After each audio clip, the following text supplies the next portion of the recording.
Hey guys, if you are just joining us, we are talking today about better brand partnerships and managing your blogger brand partnerships in a way that doesn't stress you out and gets you a lot more of what you want from them. So if you don't know me already, my name is Kate Waldo Jones with Kate Waldo and Company, and I am the creator of the blog Profit Accelerator.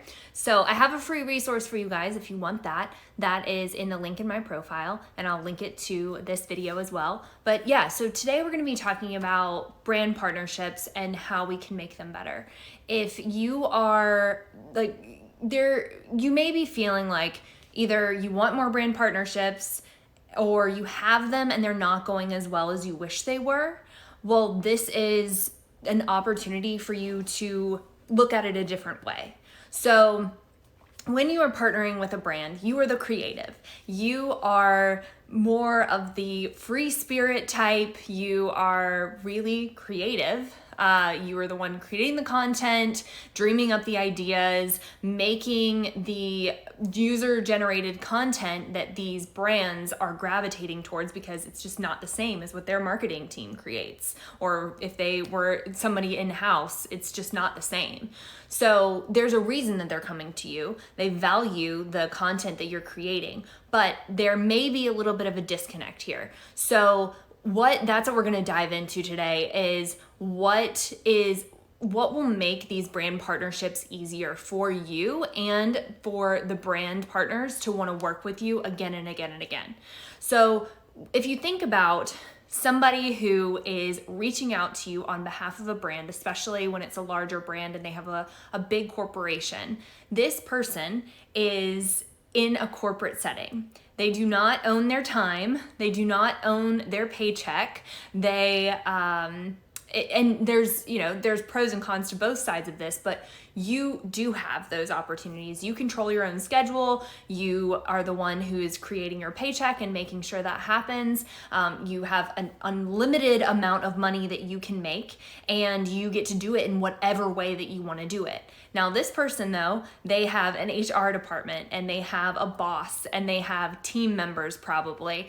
So they have a lot more rules that they need to follow, and they have a lot more guidelines that they need to stay within. So working with you, the creative, you can make their lives easier by working with one another and getting on the same wavelength.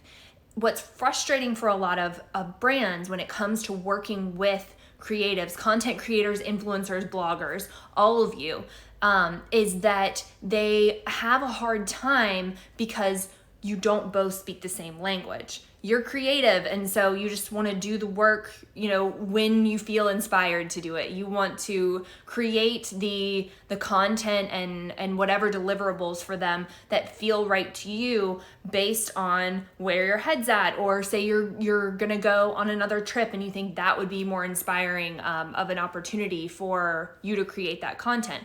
Well, put yourself in the other person's shoes of the person who's representing the brand. They have deadlines. They have a boss who is asking, what's the deal with this project? How's it going? How is it coming? Do we have the deliverables that we need on, and when I say deliverables, I'm talking about the post content, the captions, the tweets, the blog post, all of those different items, whatever that is in the brand partnership contract that you have agreed upon. They have a boss who's asking them where that content is.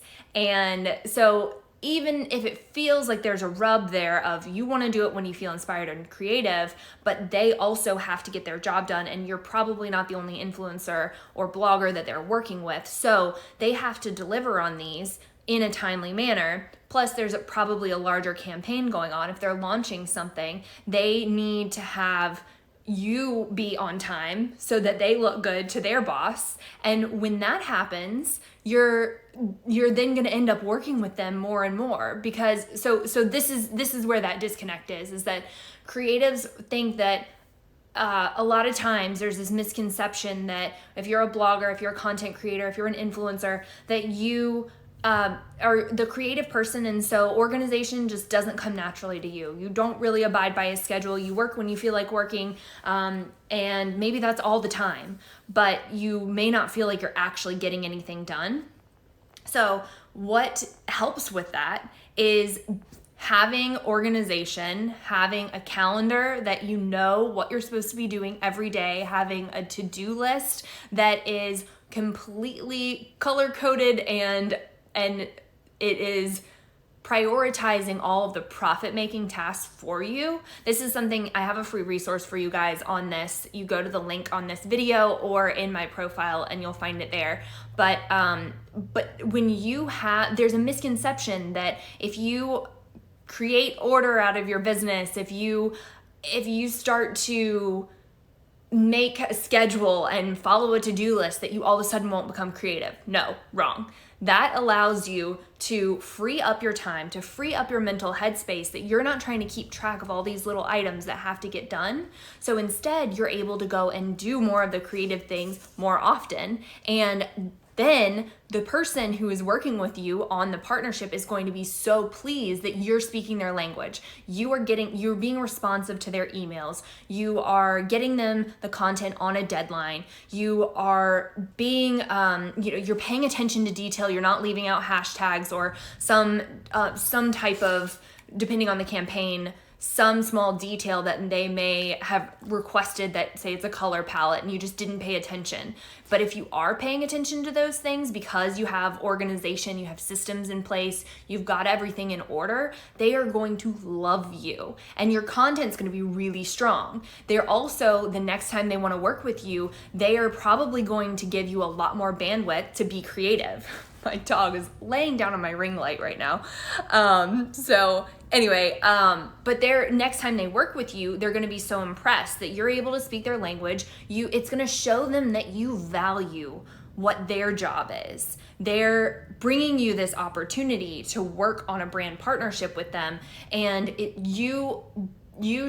like adhering to deadlines, responding to them quickly, following up on things, paying attention to detail, that's only going to make them so much happier to work with you and want to put you at the front of the line when they go to work on another brand partnership, because you're speaking their language, you're making them look good, you're getting them really good content, and they are being appreciated by their boss for doing everything that they're supposed to do. So I want you to reframe that of when it feels like, oh, I want to work with a brand, but they just have so many rules and they have so many things that they need me to do, and they have all these deadlines and I have all this stuff going on. If you shift your train of thought to if I can speak their language better, if I can be more organized and more productive, more proactive on following up with them, then they're going to want to choose me over a different influencer or blogger, because they know that they can count on you. And they also recognize, even if it's not consciously, they subconsciously are recognizing that you value their job too, and you value what if they're going to get praise from their boss, or if they're going to get in trouble from their boss because you haven't gotten your stuff back to them. So it's a two-way street. And my hope too is that as we continue in this influencer marketing area, that the brands will also start to realize more the value of your creativity. And when you can show up as a professional who has their stuff together, and you're really well put together, and that creates no room for them to say, oh, we just need to write them off because they're just creative and what they produce is great, but we just can't work them into our marketing plan for this year because we just don't have the time to mess with all this back and forth and worry that we won't get the content when we need it. So if you can step up to the plate on your end, if you can kind of speak corporate language and have all your ducks in a row, have organization, systems, and automation in your business, that is going to save you so much energy in getting these projects out there. And it's also going to come back to you twofold when these brand partners recognize that you actually care a lot about making sure that the project goes well and that they look good in their jobs. Because don't forget, we all have ourselves first in mind. So if we can put ourselves in the shoes of the person who is bringing us the opportunity and we can make them look better, they're only going to want to work with us more. They're only going to like us more. They're going to want to pay you more money, all of the above. So I hope that you guys can kind of understand where I'm going with that, with managing brand partnerships. But like I said at the beginning, I'm the creator of the Blog Profit Accelerator, and I have this free resource for you guys. It's a workshop that goes over all of the automation, the systems, the organization, all those things that make you look super professional, show you as a true business owner instead of somebody who's just kind of playing at blogging, which is what we all want. Is we want to be business owners who really own our niche and that people want to continue to work with. So I'm going to sign off for today.